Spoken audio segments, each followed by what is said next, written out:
العزت فرماتے ہیں الا ان تبدل امثالکم وانشأکم فیما لا تعلمون کہ میں تمہیں ایسی جگہ سے اٹھا کے کسی کو لا کر کے تمہاری جگہ کھڑا کر دوں اور تمہیں پہلی حالت میں پہنچا دوں، پتہ بھی نہیں چلے گا۔ تو یہ اللہ رب العزت کا احسان ہے۔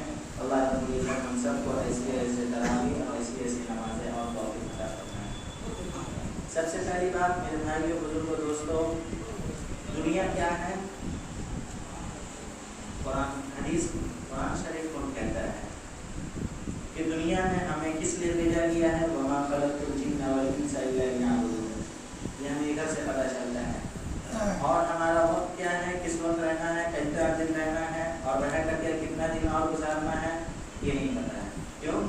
فإذا جاء أجلهم لا يستأخرون ساعة ولا يستقدمون، کہ جب تمہاری موت کا وقت قریب آ جائے گا تو نہ تو وہ 1 سیکنڈ یا 1 منٹ بھی نہیں ادھر ہوگا نہ ادھر ہوگا، نہ تقدیم ہوگی نہ تاخیر ہوگی، بلکہ جہاں پر موت لکھی ہوئی ہوگی وہیں پہ آ کر پہنچے گی۔ چاہے ہم جہاں بھی چلے جائیں، اینما تکونوا یأتی بکم اللہ جمیعا، جدھر چاہتے ہو چلے جاؤ، اللہ ایک دن کھینچ کر اپنے سامنے کھڑا کرے گا۔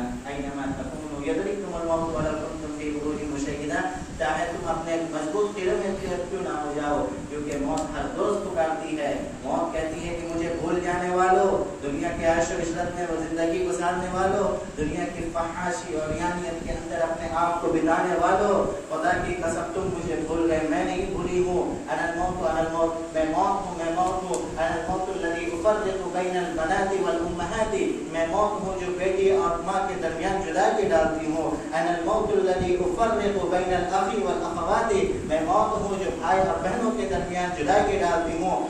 انا الموت الذی افرق بین الزوج والزوجات، میں موت ہوں جو میاں اور بیوی کے درمیان جدائی ڈالتی ہوں۔ انا الموت الذی اعمر القبور، میں موت ہوں جو قبروں کو آباد کرتی ہوں۔ واخرب الدیار والقصور، اور دیواروں کو اور گاؤں کو اور بستیوں کو اور شہروں کو خالی کرتی ہوں، کھلیان کر دیتی ہوں، قبروں کو آباد کر دیتی ہوں۔ یہی نہیں، موت کہتی ہے ولا یبقى مخلوق الا یذوقنی، اور دنیا میں جو بھی انسان ہیں، جتنے بھی جاندار ہیں، جتنے بھی زندگی گزارنے والے ہیں، چاہے گھاس پھوس کی زندگی گزارنے والا ہو، چاہے جھوپڑی میں رہ کر کے اپنی زندگی گزارنے والا ہو، چاہے اپارٹمنٹ میں رہ کر کے اپنے آپ کو زندگی بسر کرتا ہو، چاہے انجینئر ہو، چاہے پرائم منسٹر ہو، جو بھی ہو، میرا موت کا مزہ جب تک نہیں چکے گا تب تک نہیں۔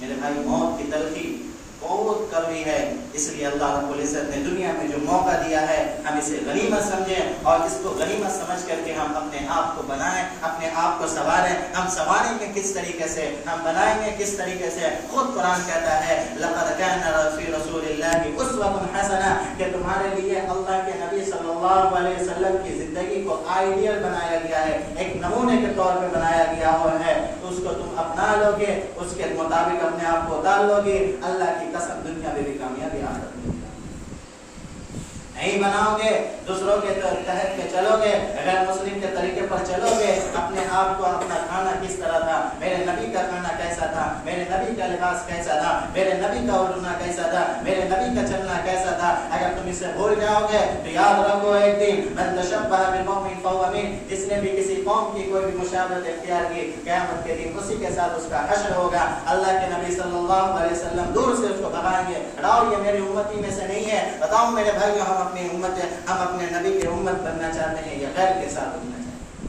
اگر ہم اپنے نبی کی امت میں بننا چاہتے ہیں، اپنے نبی کی امت میں ہم اٹھنا چاہتے ہیں، اپنے نبی کے طریقے پر چلیں گے تو اللہ رب العزت ہمیں تو اپنے نبی کے طریقے پر اٹھائے گا، ورنہ تو میرے سب سے نکال دیا جائے گا۔ جام کوثر اور کوثر لگا ہوا ہوگا، اللہ کے نبی صلی اللہ علیہ وسلم سب کو جام پلا رہے ہوں گے، فرشتے چن چن کے تو لائن سے ہٹا رہے ہوں گے۔ اللہ کے نبی صلی اللہ علیہ وسلم دور سے دیکھیں گے، فرمائیں گے کہ یہ کون ہے جو تمہیں ہٹا رہے ہو، کیوں ہٹا رہے ہو، یہ تو میری امت ہے، آخر تم اس کو کیوں ہٹا رہے ہو؟ تو فرشتے کہے گا کہ نہیں نہیں، یہ آپ کی امت نہیں ہے، بلکہ آپ کی امت میں رہ کے آپ کے خلاف کیا کرتا ہے۔ اللہ کا نبی صلی اللہ علیہ وسلم فرمائے تھے کہ اب قرۃ عینی فی الصلاۃ، کہ میری آنکھوں کی ٹھنڈک نماز ہے، لیکن یہ نماز سے انکار کرتا رہا۔ میرے بھائیو بتاؤ، آج مسجد میں اذان ہوتی ہے، ہمیشہ تو اذان میں کہا جاتا ہے حی علی الصلاۃ، آؤ نماز کی طرف، حی علی الفلاح، آؤ کامیابی کی طرف۔ میں آپ کو بتا دوں عربی لفظ میں ایک فوز کا لفظ آتا ہے اور ایک فلاح کا لفظ آتا ہے۔ فلاح کے معنی بھی کامیابی، فوز کے معنی بھی کامیابی، لیکن دونوں میں ڈفرینٹ کیا ہے، دونوں میں تو فرق کیا ہے بتاتا ہوں۔ فوز کے معنی ہوتے ہیں کہ کامیابی ایک حد تک ہو، پھر اس کے بعد ناکامی بھی ہو سکتی ہو۔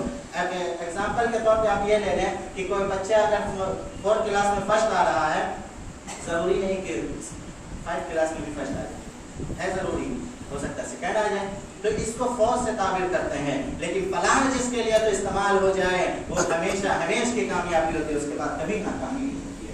تو ہمیشہ تو اذان میں پکارا جاتا ہے حی علی الفلاح، آؤ کامیابی کی طرف، آؤ ایسی کامیابی جو کبھی ہے تو ختم نہیں ہو سکتی ہے۔ لیکن ہم اپنے آنکھوں و جوارے سے یہ تو ثابت کرتے ہیں کہ نہیں نہیں، کامیابی وہاں نہیں ہے، میرے کاموں میں ہے، نہیں نہیں کامیابی وہ نہیں ہے، میرے گاڑی چلانے میں کامیابی ہے، میرے کاروبار چلانے میں کامیابی ہے، میرے تو گھر بار چلانے میں کامیابی ہے، کامیابی ادھر نہیں ہے۔ تو خدا کی قسم یاد رکھنا، کل قیامت کے دن اللہ رب العزت کان کے بلا تو گھسیٹ کر کے اوندے منہ کر کے جہنم میں پھینک دیں گے اور کہیں گے کہ جو چیز تم اپنائے تھے وہی تم وہاں میری بات نہیں مانے، اگر تم وہاں میری بات مان لیے ہوتے تو یہاں تمہاری بات مانی جاتی، لیکن تم نے یہاں میری بات نہیں مانی، یہاں وہاں میری بات نہیں مانی، اس لیے میں تمہاری یہاں نہیں مانوں گی، نہیں مانوں گا، اور اسے اوندے منہ گھسیٹ کر کے جہنم میں پھینک دیا جائے گا۔ میرے بھائیو بتاؤ، ہمارا ایمان اتنا کمزور ہو گیا ہے کہ اذانیں ہوتی ہے 5 وقت، مسجد سے منادی ہے تو آواز دیتا ہے، ہمارے اندر ایمان اتنا کمزور ہے کہ مسجد کے دروازے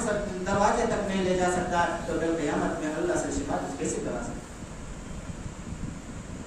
اللہ رب العزت ہم نکاروں کو ایسے رمضان کا مہینہ عطا کیا ہے، اور رمضان کا مہینہ بنانے کا مہینہ ہے۔ رمضان کا مہینہ اللہ کے نبی صلی اللہ علیہ وسلم ہجرت کے بعد 2 سال کے بعد 2 شعبان کو اللہ رب العزت نے یہ رمضان کا روزہ فرض قرار دیا، اور اللہ کے نبی صلی اللہ علیہ وسلم کے فرض ہونے کے بعد 9 رمضان گزرے۔ کتنے؟ 9 رمضان گزرے، اور 9 رمضان مسلسل گرمی کے تھے، جس طریقے ابھی گرمی چل رہی ہے، مسلسل یہ گرمی تھی، کوئی گرمی تھی، اور پورے رمضان اس گرمی میں اللہ کے نبی صلی اللہ علیہ وسلم روزہ رکھا کرتے تھے، اور ان کا تو سحری معمولی ہوا کرتا تھا، 2-3 کھجور اور 1 گلاس دودھ، اور اس کے علاوہ کچھ نہیں تھا۔ اللہ رب العزت نے ہم سب کو اس رمضان سے عطا کیا ہے، بضابطے ہم لوگوں کو رہنے کا ٹھکانہ بھی دیا ہے، مکانات بھی دیے ہیں، ورنہ تو اس طریقے کی جو گرمی ابھی ہے، جس طریقے سے ہم لوگ پریشان ہو جاتے ہیں، بے-تاب ہو جاتے ہیں، اللہ کی قسم اور ریگستان اس سے بھی زیادہ تو گرمی ہوتی ہے، لیکن اللہ رب العزت نے اپنے بندے پر رحم کیا ہے اور اس رمضان کا عطا کیا ہے۔ اور جو بھی رمضان پورا رحمت کا مہینہ ہے، جو چاہے اپنا تو کر لے، لیکن پہلے کے دور میں کیا تھا کہ رمضان 24 گھنٹے کا تھا، روزہ 24 گھنٹے کا تھا، یعنی کہ جس طریقے سے روزہ کھولے، مغرب کی اذان ہوئی، روزہ کھولے، آنکھ لگی، پھر روزہ شروع، اس طریقے کا تھا، ہر نبی کو دیا گیا، ہر نبی کو۔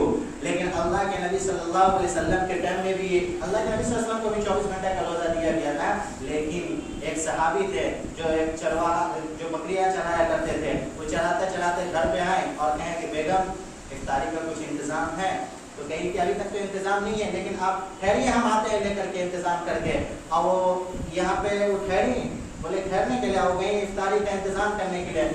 اور یہ جب آدمی تھک جاتا ہے تو جب ٹیک لگاتا ہے تو اس کو نیند بڑی تیز آتی ہے، بہت اچھی آتی ہے، تو وہ یہی کر کے ٹیک لگائے اور اچانک نیند آ گئی، اور وہ ان کی بیگم آئی اور کہنے لگی تو ہلاک ہو گیا، تو ہلاک ہو گیا۔ بولے کیا ہوا؟ پھر سے روزہ شروع ہو گیا۔ کوئی بات نہیں، کوئی بات نہیں۔ اگلے دن ان کو بے ہوشی طاری ہو گئی، تو اللہ کے نبی صلی اللہ علیہ وسلم کو پتہ چلا، تو اللہ کے نبی صلی اللہ علیہ وسلم آئے اور کہنے لگے کس طریقے سے بے ہوش ہوئے؟ تو ان کے بیگم نے تو پورا واقعہ، پورا ماجرا جب بتایا، ایسی بات ہے کہ وہ تو ہم گئے افطاری کا انتظام کرنے اور وہ یہاں ٹیک لگائے، نیند آ گئی، روزہ شروع ہو گیا، بھوک یا پیاسے کی وجہ سے ان کو بےہوشی طاری ہو گئی۔ اللہ کے نبی صلی اللہ علیہ وسلم یوں کر کے تو غمگین تھے اور آنکھ نم تھی اور غمگین تھے، اللہ رب العزت کو رہا نہیں گیا، عرش کو رہا نہیں گیا، اللہ کا عرش جوش میں آیا اور اللہ رب العزت نے فرشتے کے ہاتھ بھیجایا اور کہا کہ جاؤ میرے محبوب کو کہہ دو حتی یتبین لکم الخیط الابیض من الخیط الاسود من الفجر، کہ اے میرے محبوب تیری امت ظہر مغرب کے بعد سے لے کر کے فجر تک آئے گی، جو چیز حلال تھی اب وہ پھر سے حلال رہے گی، وہ اب حرام نہیں ہوگی۔ یہ اللہ کا ہم پر فضل ہے، یہ ہمارے نبی کے رحم ہے۔ اللہ کے نبی صلی اللہ علیہ وسلم وہاں پہ غمگین نہ ہوتے تو آج بھی ہم 24 گھنٹے کا روزہ رکھتے ہیں۔ 24 گھنٹے 12 گھنٹے میں یہ عالم ہے، 24 گھنٹے میں کیا ہوتا ہے۔ پھر اس کے بعد میں اب 2 منٹ کے بعد آپ کو بتا کر کے اپنی بات کو ختم کرتا ہوں کہ یہاں پہ سب سے بڑی بات اور سب سے افضل کام ہے رمضان کے ٹائم میں کرنے کی، وہ ہے قرآن کی تلاوت۔ کثرت سے اللہ کے نبی صلی اللہ علیہ وسلم کیا کرتے تھے، تمام وظائف کو، تمام اذکار کو، تمام دعائیں کو چھوڑ دیتے تھے اور رمضان میں کثرت کے ساتھ قرآن کی تلاوت کیا کرتے تھے۔ انشاءاللہ ہم سب بھی باقی بتائیں رمضان کو میں قرآن کی تلاوت کریں گے۔ اور دوسری بات یہ کہ اس میں جو تراویح رکھی گئی ہے، تراویح کی بات، تراویح بہت عمدہ چیز کہ ایک سجدے کے جو قیمت اور ایک سجدے کے جو ثواب ہے پتہ ہے کتنا ہے؟ ایک سجدے پہ اللہ 1500 نیکی دیتا ہے۔ جب ہم 20 رکعت پڑھتے ہیں، 20 رکعت میں کتنے سجدے ہیں؟ 20 رکعت میں کتنے سجدے ہوتے ہیں؟ 40 ہوئے، اور 40 کو 1.5 سے تقسیم کریں کتنا ہوا نیکی؟ 60,000 نیکی اللہ رب العزت ہمیں کتنا دیر میں دے رہے ہیں؟ 1 گھنٹے میں۔ دنیا کا کوئی انسان نہیں جو دے سکتا ہے 1 گھنٹے۔ بس یہی نہیں بلکہ اللہ رب العزت جنت میں اس کے لیے جو دروازے تیار کرتے ہیں، 70,000 دروازے تیار کرتے ہیں، اور 70,000 دروازہ ایسا ویسا نہیں لکڑی پرائمری اس کا نہیں، بلکہ سونے چاندی زیورات کے دروازے تیار کرتے ہیں۔ یہیں پہ بس نہیں، اللہ کہتا ہے کہ اس کے لیے ہم جنت میں ایسے درخت لگاتے ہیں کہ اس کے سائے کے نیچے ایک عربی گھوڑا 100 سال تک رون لگاتا رہا، 100 سال تک اس کے اندر دوڑتا رہے، تب بھی اس کا سایہ ختم نہیں ہوگا۔ یہ اللہ رب العزت تراویح کے لیے ہمیں دیتے ہیں، ایک سجدے پہ دیتے ہیں۔ میرے بھائیو اگر ہم نے تو چاہیں تو اللہ رب العزت سے اسے کتنے لے سکتے ہیں، اور ہم یہ سمجھیں کہ ہم نے قرآن سن لیا، ہم قرآن سن لیے تو ہماری تراویح مکمل ہوگی۔ نہیں میرے بھائی، تراویح مکمل نہیں ہوئی ہے، چاند دیکھ کر کے شروع کرنا، چاند دیکھ کر ختم کرنا ہے۔ اور جس طریقے سے ہم رمضان میں تو اپنے آپ کو اور اپنے تمام کام کو تو بس کچھ ڈال کر کے اس کے ٹائم کو مقرر کر لیتے تھے، اس کے اوقات کو تو متعین کر لیتے تھے کہ اس وقت میں اس کام کو کیا جائے گا، اس وقت میں اس کام کو کیا جائے گا۔ انشاءاللہ ہم 12 ماہ 36 دن اپنے کام کو اسی طرح ایک پورا مقرر متعین کر لیں گے اور اللہ کے لیے وقت نکالیں گے انشاءاللہ۔